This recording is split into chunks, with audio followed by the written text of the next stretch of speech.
په کورمه کې په 21 نومبر په کنوایه باندې چې کوم برید شوی و، هغه نه بعد په کورمه کې د شیعو سني ترمنځ جګړې نښتې وې. په دې جګړه کې تقریبا 130 کسان مړه او څه د پاسه 200 زخمیان شوي وو.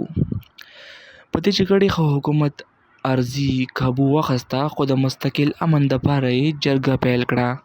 By local communities. There was, for instance, a group of tribal elders who wanted to form a jirga to try to deal with this crisis, but they had trouble actually accessing the area.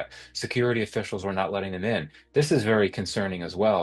Yeah, and the geography is important here too. I mentioned that this is an area near the border with Afghanistan. په دې جرګه کې د کوهاټ، د هنګو او د ورکزو مشران وو او دوی په مختلفو وختونو کې دواړو فریقینو سره کتنه وکړه او هغوی سره یې په مختلفو موضوعاتو مذاکرات وکړل.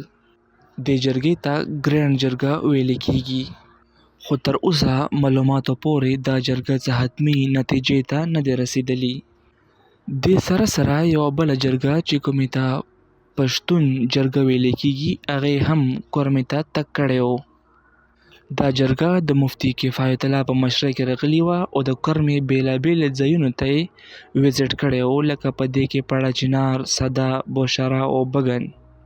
خو د 6 ورځو مذاکراتو نه بعد دا جرګه هم څه حتمي نتیجې ته ونه رسېده او هغه نه بعد جرګې پرېکړه وکړه چې دوی به تقریبا 1 میاشت ځایي مشرانو ته ورکړي چې په هغې کې د دوی خپلې اندروني ستونزې حل کړي او 1 میاشتې نه بعد به دوی بیا کورمې ته راځي.